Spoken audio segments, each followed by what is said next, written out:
rise and shine. Pour yourself a cup of coffee and tune in to Good Morning Aurora. News, weather, and really cool interviews. Monday through Friday from 8 to 9 a.m. Good morning, Aurora. Good morning, Aurora. Good morning, Aurora. The time is 7:09 a.m. You are listening to Good Morning, Aurora, the second largest city's first daily news podcast. It is Tuesday, April 27th, 2021. What up? Wake it up, wake it up, wake it up. Pour your coffee, get your tea, whatever you do to wake up in the morning. Let's get busy. Let's get to it. We had a great interview yesterday. As those of you who are fans of the show will have noticed, we got a chance to interview Mayor Richard Irvin, and it was a great interview. Wonderful time. Really appreciated it. Shouts out to Mayor Irvin. The interview was up on our YouTube, Facebook, Spotify, wherever you guys get your podcast from. Be sure to check that out. Also, Apple Podcasts and Google Play as well. We're going live with the news here at 8 o'clock a.m. So before we get to that, I'd like to give you guys a couple of quick updates. And as you know as well, we will be doing live news on Facebook every Monday through Friday. You guys know. And we got an interview coming up right after the sound of my voice, so get ready for that. All right, so let's get into it. Tomorrow, volunteers are still needed for the Neighbor Vax that's happening at East Aurora High School. It'll be from 9:30 a.m. to 5 p.m. Shouts out to our state representatives, Barbara Hernandez, Keith Wheeler, Stephanie Kipwit, and our state senators, Linda Holmes and Karina Villa. We've posted the link for you guys to sign up. It's a Sign Up Genius link. Please do so. That's on our Facebook page. Appointments are still available. Today is the last day, actually, for first dose Pfizer vaccines. Registration has been open. We've posted that since last week, like a week and a half ago, actually. 970 North Lake Street, the old Carsons, and the Northgate Plaza. Don't forget Mutual Grounds Walk of Hope, Sunday, May 16th. Create a team, be a fundraiser. There's a lot you can do to get involved. Mutual Ground continuously goes above and beyond to do all they can for victims of sexual or domestic abuse. To register, you have to click the link, and it's again on our Facebook page. Please take a look at that. Today's Tuesday, so maybe I'll run it out there for you guys again. Jesse the Law Torres' Boxing Club is hosting a Memorial 5K on the 29th of May called United We Stride. It'll take place at Wabanzi Lake Park. The gym has been closed for over a year, and this is a great way to get back out, get active, and get back in touch with the community. It's going to be a great time. Not only that, all registrants get a 5K participation medal, and anyone who raises $100 gets a free t-shirt. Shouts out, shouts out. We like gear. We like merch. Speaking of which, you can get your Good Morning Aurora t-shirts and merch at Cottonseed Creative Exchange. That's located at 8 North Broadway in downtown Aurora, basically Broadway and Galena. Across the street from where the YT station is coming back, Chicago Style Barbers was right there. So shouts out to the Cottonseed Creative Exchange, veteran and woman-owned store, friends of the show. And Aurora Central Catholic High School has a event going on the 25th of May. It's going to be it's a 25th annual Super Saturday Night fundraiser, and it's taking place April 29th through May 1st. And ACC has been dedicated to the spiritual growth and college preparatory for over 50 years in the Fox Valley area for young adults. So shout out. ACC started off as two separate secondary schools in 1926, Madonna Catholic High School, an all-girls school, and Roncalli High School, an all-boys school. They merged in 1968 to form a co-educational school, Aurora Central Catholic. And also don't forget, May 14th is going down. Friday, May 14th, McCarty Mills, 140 South River Street, Suite 8. The Good Morning Aurora anniversary party will be taking place on that day. That's a Friday. Save the date. Y'all get ready. We going in. We going in. It's going down. So your favorite local radio hosts and staff will be there. BTP, Jeanette, the whole crew. Also, tune in Wednesdays for Noticias Frescas. That's where we do the news in Spanish with our dear friend Noelia Ruiz of the Wabanzi SBDC. And Fridays, as you know, is Jeanette's Splaining, where our sister Jeanette comes on the show and explains all of the boring parts of government bureaucracy in a way that you will love. It's going to be a lot of good stuff happening. You know, I keep telling you guys to stay tuned. And I'm going to tell you again, stay tuned. The second largest city's first daily news podcast is here. And that is the news. Good morning to you, Nicole. Good morning. Thank you for having me. Yeah, glad to see you again. We had coffee at Treadwell. Yes. It's a nice get to know you that day. I managed to track you down and Yes. pin you to a time. He's a busy man, people. Successfully.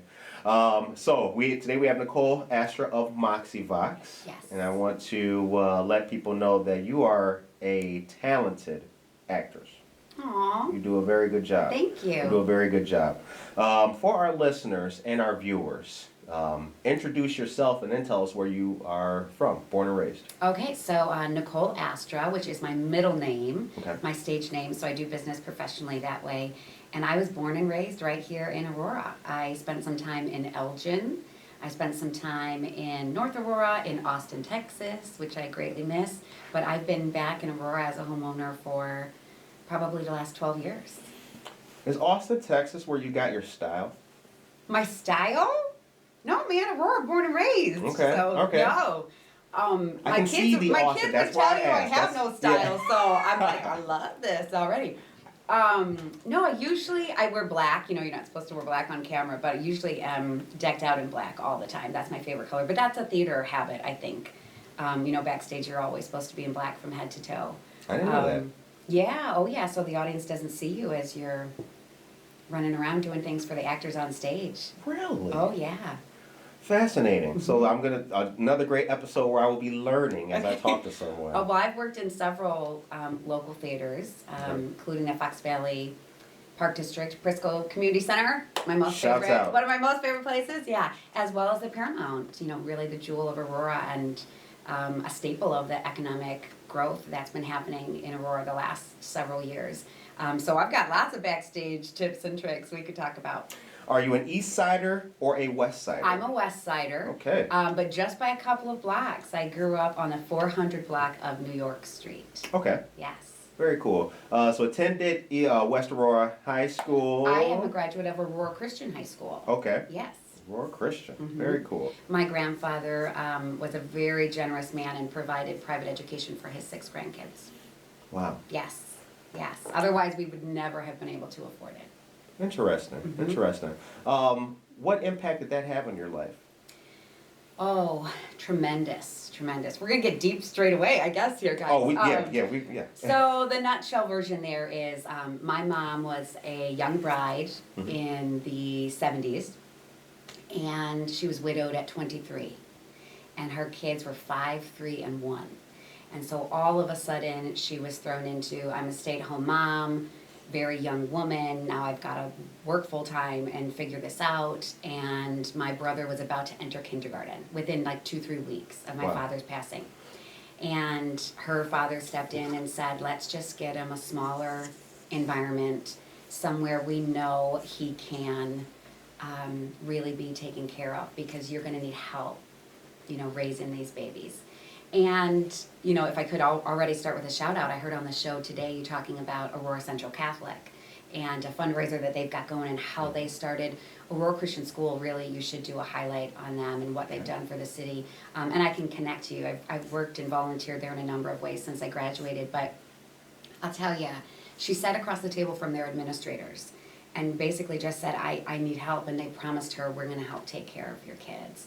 And they really, truly did. And so much of where we should be as kids of addiction and some abuse, and, you know, growing up in Aurora, and it was tough sometimes on the streets there.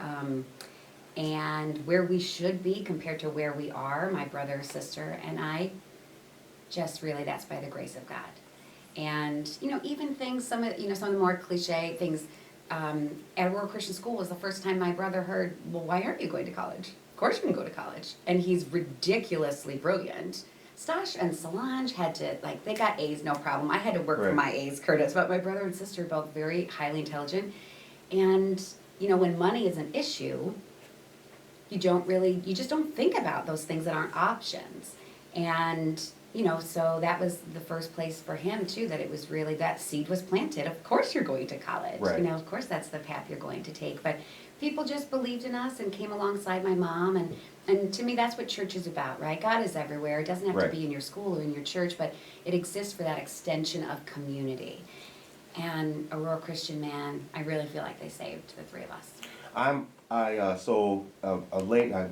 think her name was Mackenzie. She's the one who reached out to us and brought up the Silver Lining event that Aurora Catholic had. I'm happy to do it. You know what I'm saying? Like, I'm happy, like, I feel obligated to put the message forward for the faith community and the schools, because, like, they are another net to help catch kids who may be slipping through the cracks. Oh, yeah. Oh, yeah. Like, that is important. And it's expensive. Private school is expensive, right? They're not funded. But they have so many, you know, people offering scholarships and financial aid available. So if you think it is too expensive, at least just check it out, you know, and see what God has for you. I've also worked at Covenant Christian School, which is just preschool through 8th grade, also serving a very niche group of kids where some of the bigger schools, they have to say no to, whether it's resources or, you know, learning style, classroom aid, whatever it happens to be, they really can't serve them. And that's the goal. We've got to both be successful, right? I want to be an extension of your teaching. You want to be an extension of my parenting. But if my child can't be successful with what you're offering, it has to be a no. And those are really hard for all of those organizations to say no to those kids. And I really have found that Covenant Christian is a place where there's more yeses. And they are small enough that they can work with families who, you know, have BD, ED, you know, need those extra care in the classroom. So there's some great private schools in Aurora. Right. And you're right, they're doing great work to set up our kids for success. Yeah. So what was Aurora, what was the community, the city like during that time, you know, young and growing up? What do you remember of it? Well, you know, I have the sense, just like everyone my age, that, oh, it was different then. We stayed out till the streetlights came on, you know. Yeah. I mean, maybe just because I had a hippie mom and she was pretty permissive, but I remember meeting a girl at a park and I was at her house that day. Not with parents, you know, now it's like, well, let me meet his parents and what's his number, and well, I don't know that, Mom, so we can't do play date. You know, we're so much more protective and present. You know, my kids don't hang with people that I don't know. Right. And it just wasn't like that. And so it was great. We were on our own a lot, you know, and single mom, as it were. She was up and off to work, and we were getting ourselves ready. And I kind of joke, I was a grown-up by the time I was 9 years old. And of course that's not true.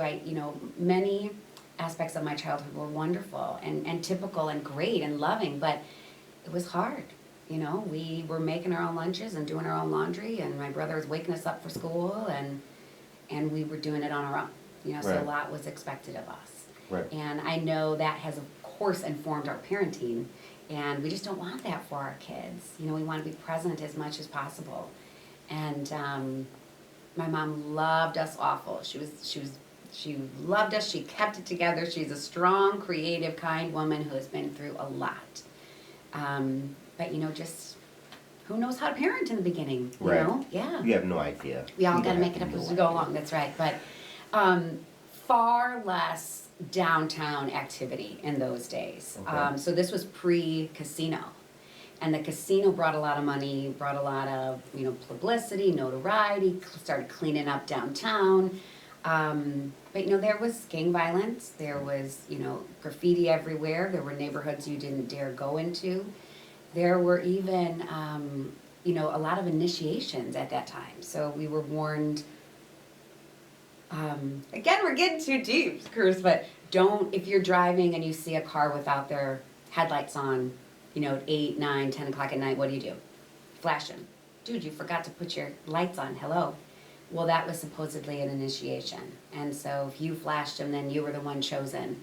And so there were carjackings and people were getting beat up. And you know, there was shooting just a couple doors down from us that took the life of a West High boy.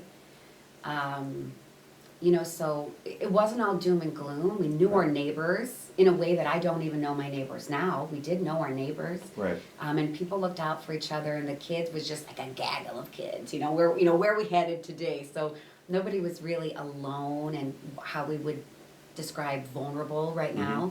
But I remember as a kid being fearful of that. Right. We heard gunshots. We, saw the cars. So you graduate high school. Yes.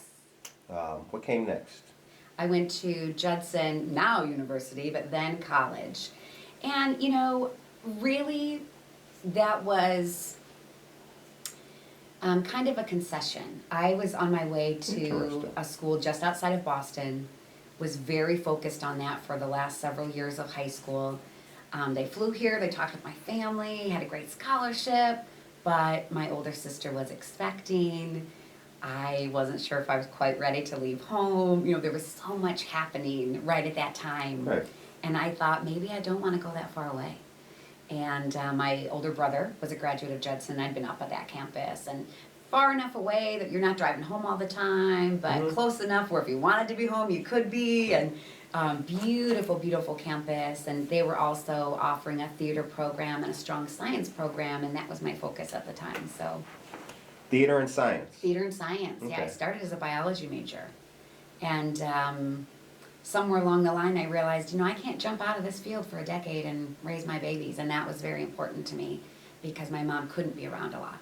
And so I went to my second love, which I always intended to do on the side. And I was a theater major. And also somewhere in the mix, they changed it from an art to a communication.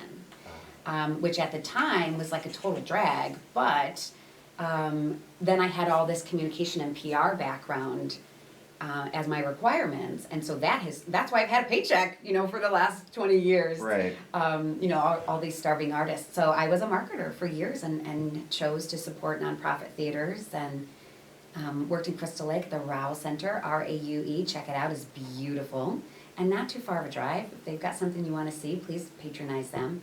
And of course, the beautiful Paramount Art Center, and I started there in 2003. So your second love Yes. was always theater. Yes. Interesting, because you seem, I don't think I might have told you the day we met, like, you seem like it was your first love, like you just seemed born and immersed to be. Because to me, it's there. part I couldn't of see a everything that second. we do, right? Yeah. Like Shakespeare, all the world's a stage. I can tell you this sincerely, that being on stage and that process it taught me far more about life and myself than my book work ever did. How to handle yourself, what piece of that personality I got to pull out in order to, get through this, or, we all have that. And then, I did, marketing, and there's trade shows, there's all sorts of different things. They're all productions. Right. There's no difference with let's set the lighting design than it is what color carpet and chairs and, who are my engineers going to be representing us at this trade show. It's all a stage. Yeah, so for me, theater always bled into everything else that I did.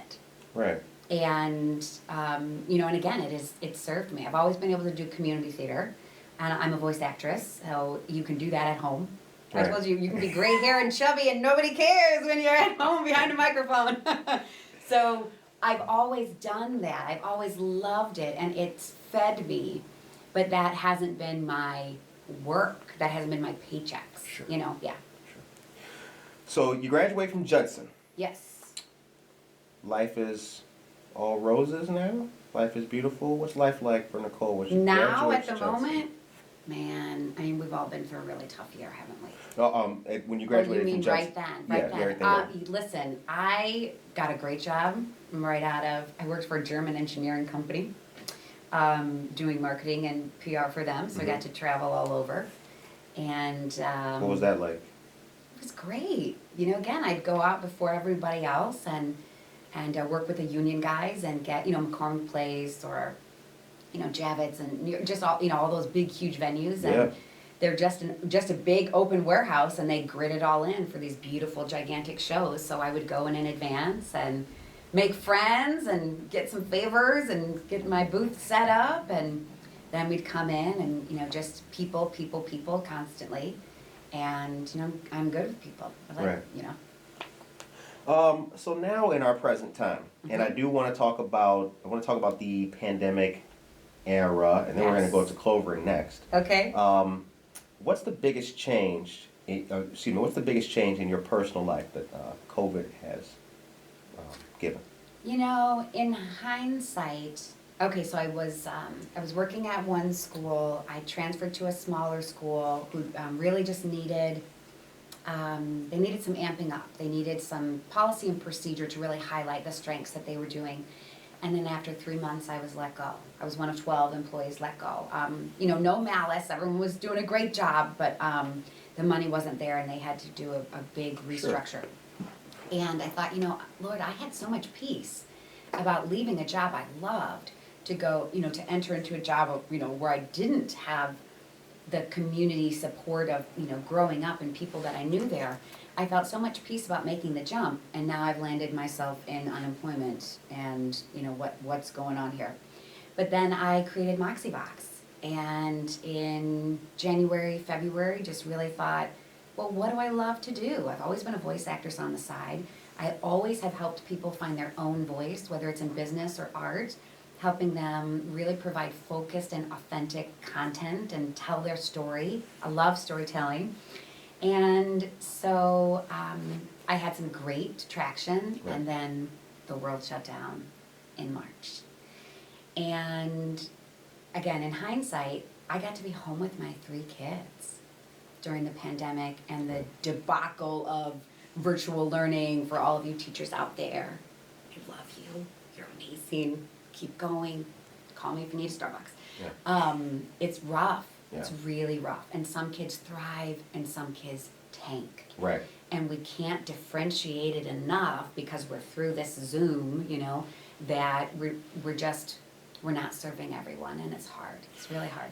I think, I want your opinion on this. I heard someone say that life consistently tried to create a one-size-fits-all in terms of education, in terms of kids and things like that. And the pandemic showed that that was not sustainable. Right. That was impossible. Is that a fair statement? That's a fair statement. Okay. And I would venture to say most of the teachers in my life, they already knew that. They did already know that, yeah. When I met you, you gave me 4 Clovers. Yes. Let's talk about that. Tell me about the Clovers. The 4-leaf clovers. Yep. Okay, so first of all, I would love if anyone listening, watching, if you have seen a little laminated credit card side 4-leaf clover around town, or if it's been in your mailbox or anything, I would love for you to comment because I leave them everywhere. Likewise, if you want a 4-leaf clover, please message Good Morning Aurora, and I promise you I will mail you one. Definitely. Legit, I don't care how many people it is, I will mail you one. So I call it my Holy Spirit sprinkle, and I just have always been able to find them. I joke they find me. And people say, oh, you know, I can never find one. Well, one, have you really looked? I mean, have you really spent 10 minutes and looked for a 4-leaf clover? But I have always been able to find them. I usually tuck them in my Bible or a book somewhere. And when I was working in a school, I thought, I'm gonna empty all these out and I'm gonna laminate them. Right. And, you know, then tuck them back in so they can stay there forever. And a former student stopped by. She was a dance student, and she was like, Coach, dude, I want one of these. I'm like, of course, you know, take whatever you want. And we met a second student out for lunch that day. And she was, of course, I'm your favorite. How come she's got a 4-leaf clover and I don't have a 4-leaf clover? And I said, you know what? I was staring out the window of my office on the phone today, and I knew there was a 4-leaf clover right in this certain spot. When I get back to school, I'll go grab it for you. They're like, what? Like, no, I'm serious. So I took my phone even and was like, okay, here's the spot where I think it is, and I got that exact same clover for her. And when I laminated it, I pressed it first, I laminated it, and I wrote her a little love note. And her response to it was just like, she felt so seen and loved and heard, that I'm praying for you, I found this for you. I just want it to remind you every time you see it of this little bit of, you know, unique creation. And so her reaction was so lovely that I thought, this is what 4-leaf clovers can do. All right, I'm giving these babies to as many people as I can. So when I turned 40, I said, I want to get 40 people to say, here's what I want you to pray about, and I'm going to try to find 40 4-leaf clovers, and let's see if I can do it. And I put it out on Facebook, good old Facebook to network, and I got over 90 prayer requests, and I found 103 4-leaf clovers in about 2 months. You go, girl. You go. And every single one got a love note or what I was praying about them for, and I have sent hundreds since then. And I know that because the laminates I buy are packages of 500, and I had to buy a second pack. So I've never really Those numbers are verifiable. Yeah. And I have a good friend who every time he buys me a present, it's stamps. So he's keeping me in stamps. But I do. I especially in the heart of pandemic, you could go back on my Facebook and there's probably half a dozen posts that said it's been a really hard or low day around here. And so what am I doing? I'm hunkering down and I'm encouraging others. And then there's a picture of, 12 envelopes with stamps on them. It was my honor, first of all, to have people let me in on their, kind of that underbelly of what they were struggling with and what they needed prayer for. So it was really an honor to be praying for them. But I love 4-leaf clovers, and not everyone has found them. And for some reason, people love it. Like, it's so crazy and unique to them. It is. I think that they also, here's what I'm going to just use myself as an example. Okay. Here's what I appreciated about it. The 4-leaf clover has become, everybody knows it, but few actually get to see it and touch it. Yeah. Right? Yeah. And to actually have one in my hand, I felt elite almost. I felt like I could cross off that proverbial list, like, I have 4-leaf clover. Like, it's not just a lucky 4-leaf clover. Like, it's not just a sticker on it's not a bumper sticker. It's not a thing on a car. And for us, my 3 boys get in on it. And sometimes they're very into it. Sometimes they're like, Ma, please, we're going to really talk to that stranger, Clovers again, Mom. So and if you see me around town just staring at the ground, I'm okay. I didn't lose anything. Like, I'm just a crazy lady looking for 4-leaf clovers. But it's really taught my boys to look around and be aware. And so they'll say things like, Mom, I really think this lady might need a 4-leaf clover. I think she's struggling. Or, just whatever. And it's given them, Moxie Vox means bold voice. It's empowered them to use a 4-leaf clover as just a way of breaking the ice and saying, you know what, you look like you needed to pick me up today, and I wanted to give you this 4-leaf clover I just found. And then we open up a conversation. And we've made lifelong friends this way, of people we still keep in touch with. And the conversations that came out of that, or I don't always get a response back, and none's needed. I don't even put an address on them. But for the people who know me, the insights that I was able to put in that little encouragement, it just resonated with them, was truth to them. And that's by far the biggest blessing. And so now I do less about specific, if I'd be praying for your prayer request, the clover I found that day while I was praying was for you, and I made sure of it. And so now we do less of that and more of, well, we have them. If you have someone in your life who would think this is neat, then you write the love note, and you pray for them, and you encourage them, and send it off. So the email is Clovered In Prayer, like covered in prayer, cloveredinprayer@gmail.com. And I mean it, if you want one, or if you want 10, we'll find them for you. And as a matter of fact, not only will we make sure that they find them, that'll be news for tomorrow morning. Awesome! Oh yeah, It's awesome. We'll make sure all the people know about Clovered In Prayer tomorrow morning. Listen, if we get a lot, it might take me longer, but I mean it. Oh, it's all good. Yeah, I know you do. Yeah, I know you do. It. That's again, that's why the theater part and it being second nature did kind of surprise me a little bit, because you are one of the most motivated people, tangibly, that I've met since I've been interviewing people. You got it. I love that. Whatever it is, you got it. You you are just. Do you want to know what I hope that is? I hope that's because I love people well. I hope that is a genuine, smudge that comes off. No, that's because I appreciate that, and I think that so Moxie Vox means bold voice. I don't. Go I was ahead. gonna say, you know why? It's because you guys are all about positivity. Yeah. That's why that, resonates with you. Yeah, and I believe that like everybody has a voice in them. They just may not be doing at the moment what it is that would bring that out of them to make it bolder, right? Like people are artists, but they're stuck working at ComEd behind the desk typing all day. So like that bold voice, what is it and how can it, What I love most about Moxie Vox is probably Audition Prep. People will send me their video audition, and I will give them my first gut initial reaction, and then I'll watch it like a dozen times and really give them some tips to dig in and bring their most authentic self into that casting room. And I love doing that because I want to just encourage everyone's best, right? We also don't know until it's on video. We don't know. I didn't know I had that habit, or I didn't know. Right. It's nice to have someone who's been in a million casting rooms, who's been behind the desk, that really knows what to look for, encouraging you, and then also telling you how to get there. So that's, to me, I love doing that because then they, especially kids, just feel so much more empowered. Like, I got this, I'm ready to walk into that room. But I love storytelling. At the top of pandemic, my contribution to those first few weeks of like, oh my gosh, we're really doing this. We're shutting in. Was I put out bedtime stories. And I went live on Facebook, and I just read a couple chapters every night. I put some kid stories out on YouTube, on the Moxie Vox YouTube page, and was like, you know what? Just listen for 5 minutes of peace at the end of your night.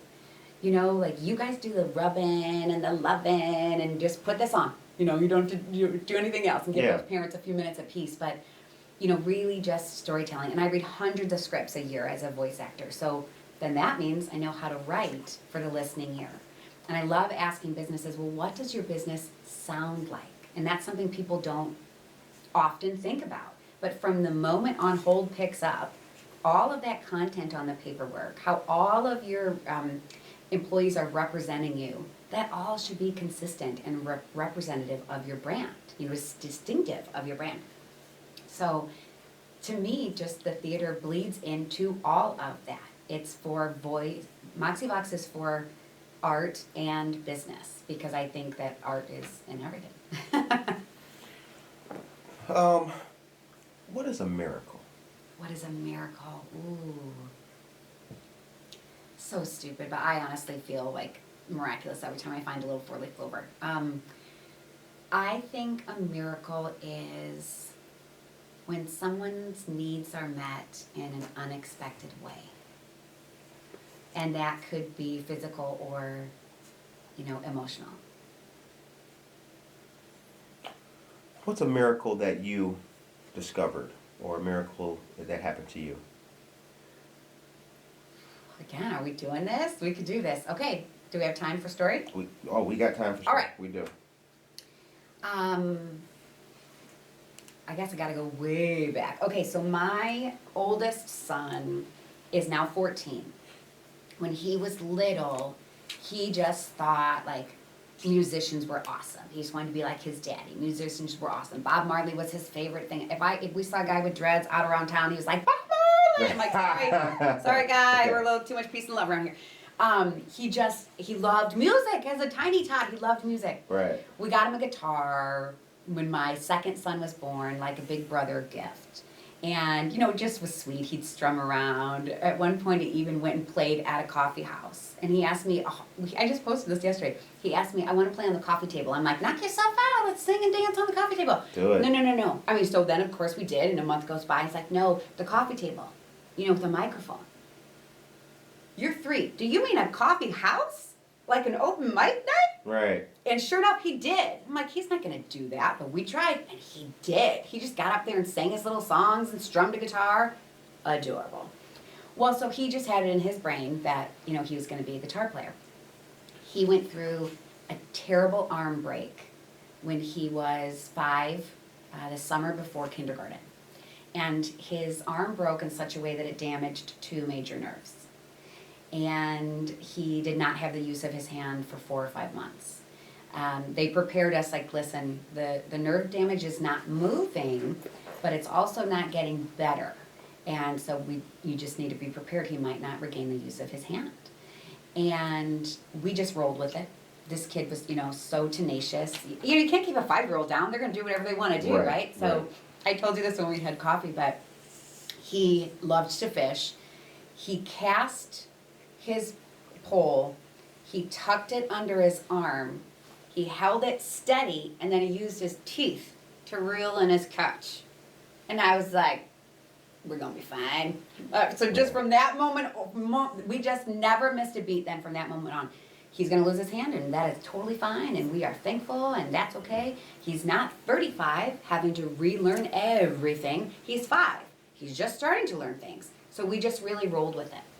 Well, someone from my church sent just kind of a form letter scripture. It wasn't something that they wrote, but it was about, are you being obedient in your faith, or are you truly being faithful? And that resonated with me. And that obedience is a wonderful thing. That's okay. And it really resonated with me. Like, am I just rolling with this injury with my guy because I am truly thankful about it and I have faith he will be okay? Or is it just like in hindsight I can look back and see how often God worked, and so I'm just being obedient to this behavior because this is what we do. Right. And again, not both sides of that are not bad at all, but I just had this moment of, am I just forward motion, or am I really thankful and faithful about his health and where this is headed? And I'm telling you, I was leaning in my kitchen against the stove, just pondering this, and I thought, I'm in a place where I can be grateful. And I just whispered out loud, thank you that he is going to lose the use of his hand. Because whatever that means on the other side, I just trust. So thank you. Like, I find, okay, like I get it. I'm actually in a point now where I can be grateful for this. I kid you not, that very night was the first time he felt his fingers. And his hand, the muscles do something very crazy and atrophy his hand. I can't even do it. It was so far bent back, and he had this little brace that kept his muscles forward in case he regained it, and I would always straighten it out and press it down and massage it, just part of all those therapies that we were doing. And he yanked it away from me. And I just, grabbed it again, rubbed it out, was doing it again, and he yanked it away. And then I started pushing his cuticles back, just my same routine, and he said, ouch. And I was like, what do you mean, ouch? And he's like, I don't do that, that hurts. I'm like, what do you mean it hurts? So crazy. And I'm telling you, he felt the top and bottom of every single finger that day.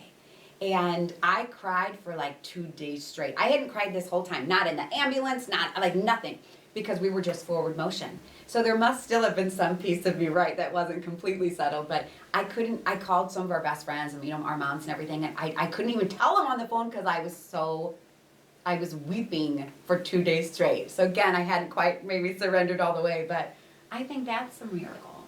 I think so too. When the doctors are telling you, like, listen, let's just prepare ourselves. We haven't seen it like this.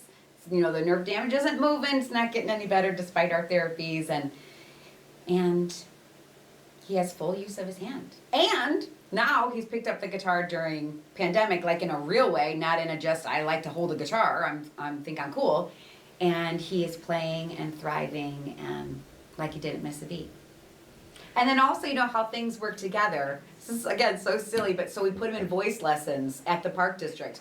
You can still do your music. You can still be like Bob Marley, even though you don't have a hand. We can sing. Right. Okay, so then he was a little singer. But so then he started doing talent shows and shows at Prisco. And then I did adult shows. And we started volunteering there and advocating. And now it's been 9-10 years of a partnership with the community center. And, so all those things that just would never have happened. And friendships and jobs and successful shows and everything else. But pretty neat stuff when you look backwards. It's hard looking forward, especially now with pandemic. We don't really see our next steps in a way that we haven't in the past. But you just got to look backwards and know how many times all those holes were plugged and everything worked out smoothly. And, right, we survived another day. We did. And here we are. We did. Yeah, we'll do it again. That's a total miracle. Yeah. That is a total miracle. What's your son's name? Rook. R-O-O-K, Rook. Rook. Yeah. Man. That's no, that's a total I'm gonna get in blessing. trouble if I don't give the other two a shout out. They're also North and Ecker, so all equally loved and miraculous. Right. So everything, a lot of things stopped with the Prisco Center too. Are you guys part of any upcoming for the year that can be, are there any calendar events that you guys are going to be part of? Well, they just announced June 1st auditions for Newsies, which is their summer stage. All ages welcome. So parents, this is your chance if you want to be on stage with your kids. They'll find something big or tiny, maybe one little dance number or a walk-on. But if you want to be able to be at rehearsals with your kiddos, and just shout out to the Park District, particularly the community center, because they have stayed engaged the entire pandemic. Lynn and Nick over there, I even sent an email to their big boss over there because they have done an excellent job of keeping us engaged to whatever level families wanted to be. They even wrote film noir. You could probably check it out on their website. Kind of spooky stories right after Halloween. Oh, I'm a film noir. Yeah? Oh my goodness. We tried our hand at it for the first time, and they weren't noir. afraid to fail or like, what if we don't? Let's try it and give kids some on-camera experience. Well, they wrote vignettes, although the writer is an avid listener of your show, Frankie. You guys talked about her this morning. She wrote vignettes with families in mind, so we could record and perform together with limited interaction and exposure when we filmed at the community center. So again, they just were so creative. And and their roles had to adjust because they were doing care for kids and e-learning help, and they just really rolled with it in a way that the parents were so pleased because they needed help too. They needed to get those kids engaged when we couldn't get out of the house too. Right. Yeah. Right. Yeah. So again, that extension of parenting and community is essential. What's wrong with America at the moment? Oh. What's wrong with America? At the moment. Wow.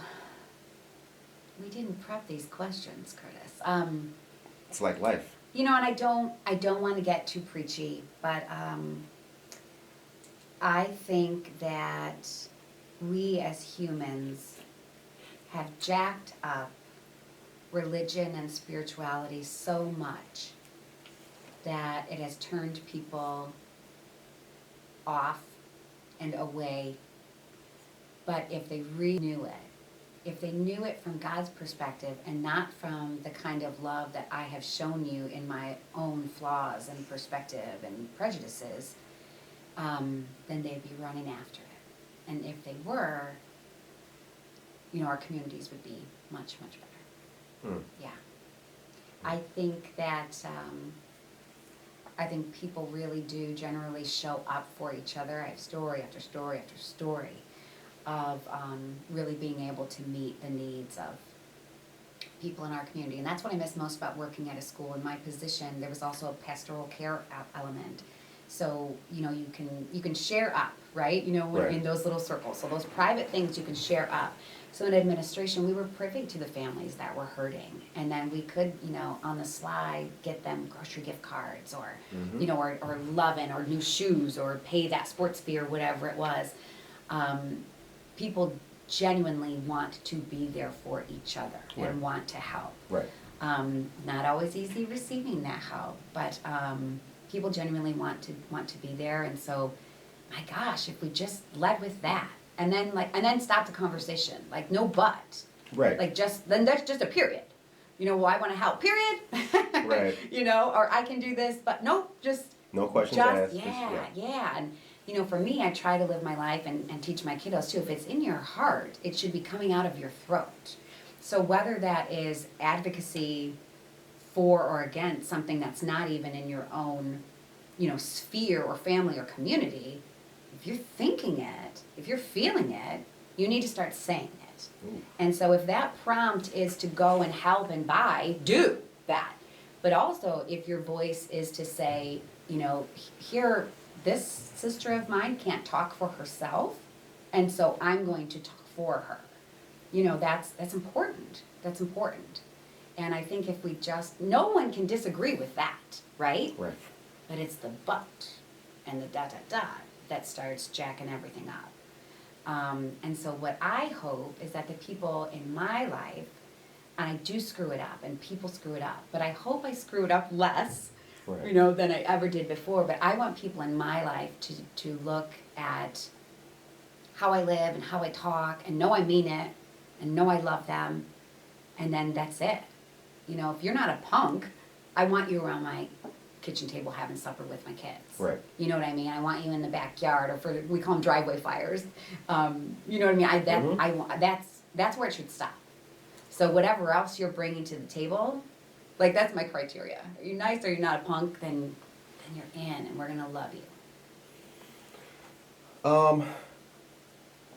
So,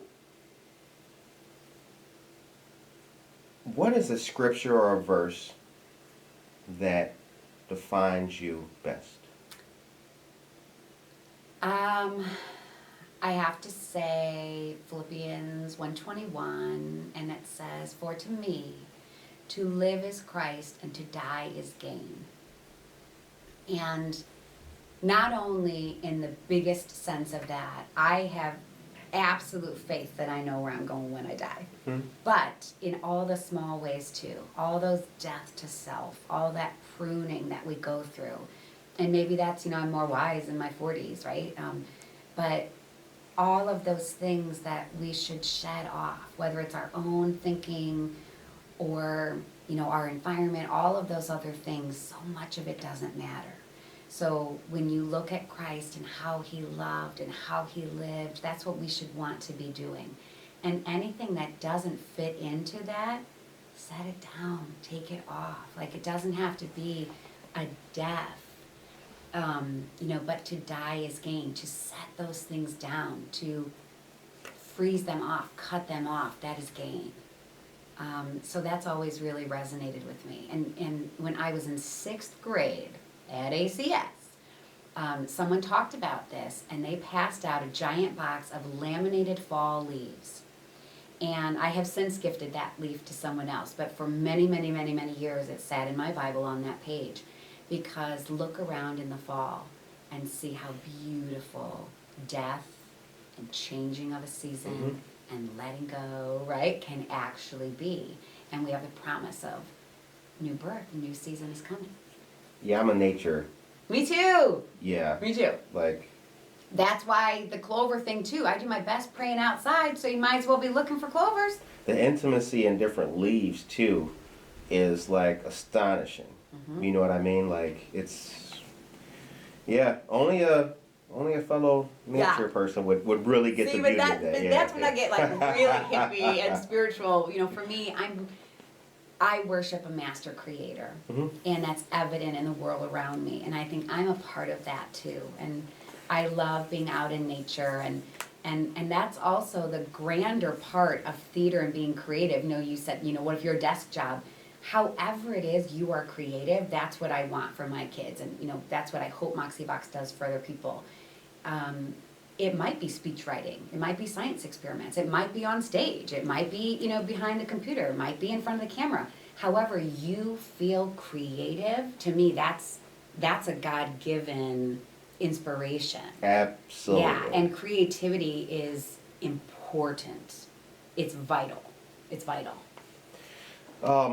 What are 3 tips or must-knows that you would tell to acting or about acting or being an actor or an actress? What do they, you know? Ooh, okay, well there's so many different, you know, subsets in there. Yeah, so this is an outside looking in kind of perspective. Mostly I'm a voice actor, and that's a whole different set. Although the Moxie Vox Facebook page, I did a whole Q&A on like, how do you get started in voice acting? And somebody says I have a great voice. Like this guy over here, by the way. I'm so in love with his voice. I probably have said that also to tons of strangers in Aurora, because as a voice actor, you kind of collect voices. Like, oh, I want to sound like that. I'm going to practice that one. But so there's a lot of tips there that are different. A great mentor of mine once told me, we talked about this at coffee too, I think. A great mentor of mine told me, when you're on camera, right, and that camera's like right up in your nose to get the emotion. You just need a teaspoon. You just got to give it a teaspoon because it's like normal life. It's right up in your business. When you're on stage, you got to pour the whole cup of sugar in there, baby, because you've got to be really big and bold. And I'm playing to the front row and I'm playing to the balcony. And so that's a whole different set of physicality that you are taught, is how to be on stage, how to move, sometimes when to breathe, all of that stuff. When you're behind a microphone, and now you know this, right? It's like, just take the big old 5-gallon bucket, just start dumping your energy in there. Because you have to put in so much more because they don't get the benefit of looking at you. Right. Seeing your mouth and the expression, all of that. So it depends what we're talking, but general tips, I would say, if you're listening and you just think, I know I could do it, do it. Go to the community center, get your feet wet. Call colleges and say, I want to be in a student film. Get yourself on a set. Say, you don't have to pay me, I'll just run and get your coffee. But then you get to watch. You get to see what the camera language is about. You get to see how the extras move. You get to see what all their little, last looks and place it. You get to see and understand what all of that means. Also, there are a lot of no's in this business. Okay. Lots and lots and lots and lots of no's. So I would say let your progress be your victories. So momentum, I don't care how tiny it is, celebrate it. So for example, my agent calls me and I'm going into the city for an audition. Yes! They liked whatever they saw or heard and I got an audition. That's a victory. Okay. I get there, I'm prepared, I nail it, it goes great. On the way home, yes! My audition went great. I got a call back. Fantastic! This is great! I didn't get the gig. So instead of, I got an audition and it was a no, because there are a lot of no's. I got called in, that's awesome. I nailed it, it's awesome. They liked me, they called me back, they're gonna remember my face and the gray hair. Again, that's a yes. Let your momentum be victorious and fuel you. There are a lot of no's in this business. And there's sometimes some hard no's, like just straight up look you up and down, you're not the look we're going for next. Well, that's great. For all of us older ladies, oh great, I'm the shortest and chubbiest and most gray hair in the room. That's gotta feel great. You know what I mean? Just, you can't let those no's stop you if you really feel in your soul like, I could do this. And then also just remember, it is everywhere. So if we reframe our thinking, how I handle that tough phone call, tap into your creativity to do it. You know what I mean? How I write that letter, how I, all of that sort of stuff. But just keep engaging. And while we're here, I guess I'd be remiss if I didn't say, listen, things are starting to open up. Please be butts in the seats. Yeah. Buy your ticket.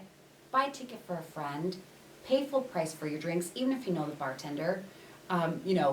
Tip well, show up, come again, tell your friends. We're going to need everyone's help to rebuild the theater community. We are. Yeah. We totally are.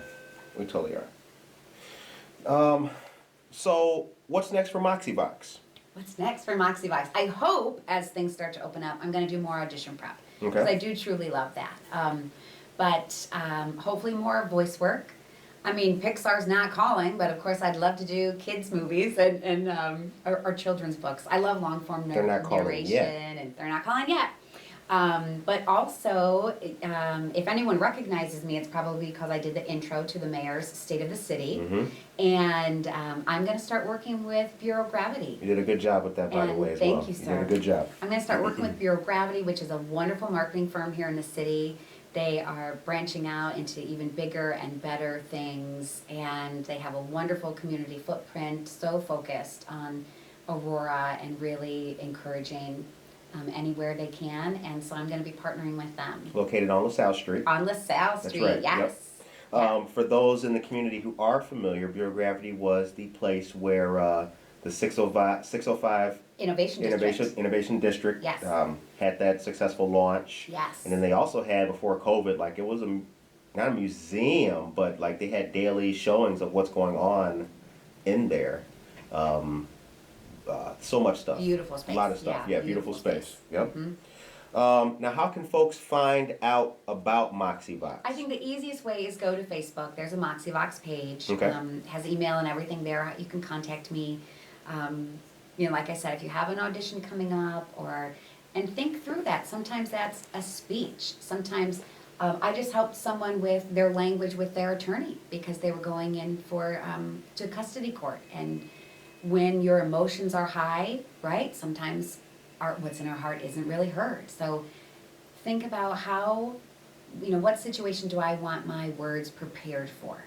And anywhere where you want to be more authentic and focused, whether it's in your business, in your procedures, in training your sales guys, or on the art side with Audition Prep or my on hold message, Moxie Vox. Last question. Yes.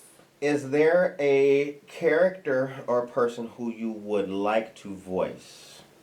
Ooh. Oh boy.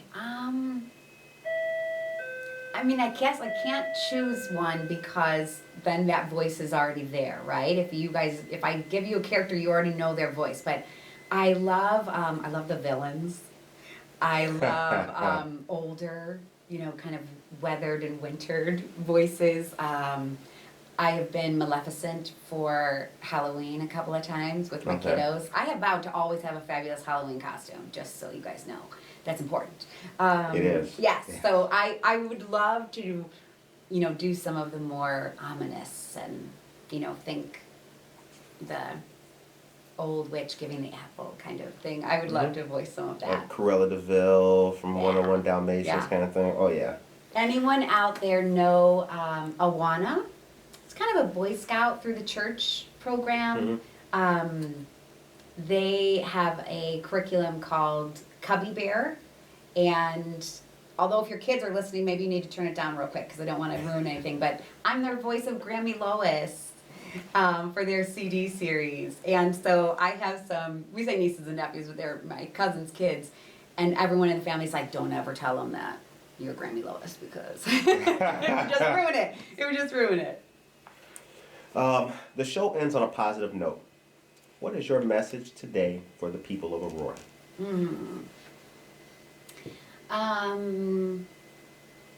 All right. Well, I'm gonna steal from today's show ending.